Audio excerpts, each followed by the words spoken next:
23. Đó phải. 28. Giỏi quá. Đấy, Diễm Trình viết số này giỏi lắm này.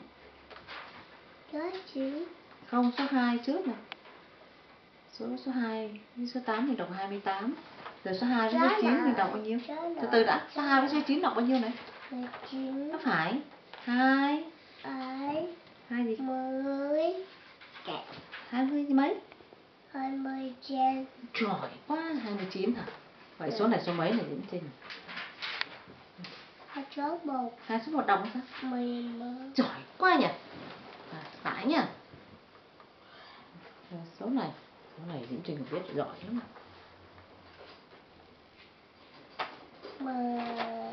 Số gì? Đó là con nhìn rồi bắt đầu con nói cho mẹ biết.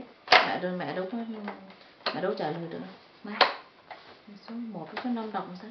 15. Giỏi quá nhỉ. Vậy thì số này số mấy? Này, nhìn này. Nhìn này. Diễm Trình.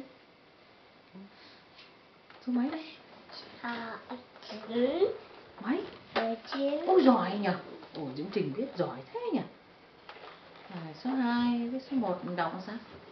11. Đó phải. Số 2 với số 1 20 dành 20 gì? 1. 21, đúng rồi. Giỏi quá nhỉ. Vậy số này nha. Bây giờ mẹ đối Diễm Trình biết nhỉ. Số ai? Vậy sao nữa? 2 số 2 mình đọc sao? 2 số 2 22, giỏi quá. Số này chắc phải Diễm Trình biết này. Diễm Trình giỏi lắm rồi. Diễm Trình mệt phải không? Bây giờ đọc cái này cho mẹ này. Số 2 Số 5. Số 2 với số 5 đọc sao? 15. Không phải. 2 tất cả những số 2.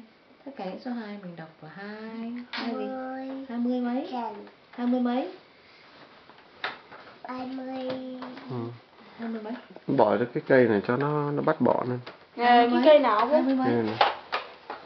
Số 2 số 5 đọc bao nhiêu? Có trên đấy ăn bỏ giỏi. Diễm Trình. Này. Cho Diễm Trình thấy đi. 20. Con có Chanel. Nó chỉ thấy màu đỏ. Cái chấm màu đỏ này. Thôi được rồi, để cho em nó học đi chứ. Diễm Trình nhìn này. Chữ này chữ gì này? Hello. Diễm Trình nhìn này. Này Diễm Trình chắc biết giỏi lắm. Giỏi. Rồi. Chữ gì? Chữ này chứ. Con nhìn chữ này. Cái B. Giỏi nhỉ. Cái N. Chữ gì? Cái kia. Giỏi. Bỏ tay ra mới nói được. Chữ M. Chữ gì? Chữ Nhìn kỹ. Y. Đâu phải, con bỏ tay ra. Con bỏ tay ra con nói mới đúng được. Đây này, chữ này này. Không bóc môi. Rồi. Chữ này chữ gì? Rồi sao mẹ ra mẹ hỏi Đức Duy. Đấy, giờ chữ này chữ gì? Chữ D. Chữ D này. Chữ này chữ gì này? Diễm Trình biết không? Chữ A. Giỏi quá. Chữ này. Chữ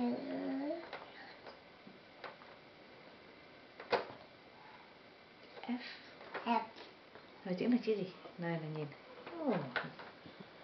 Chữ này chữ gì? Chữ J. Này, giỏi. Chữ này. Chữ gì? Chữ M. Đó phải. Nhìn kỹ đi. Mẹ này.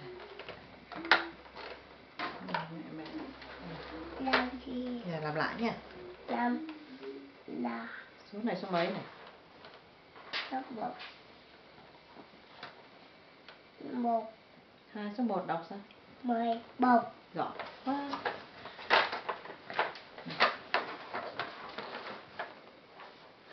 Số này.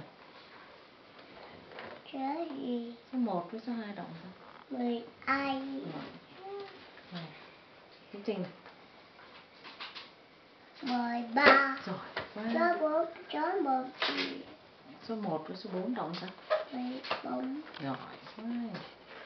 Số 1 với số 5. 15. Giỏi.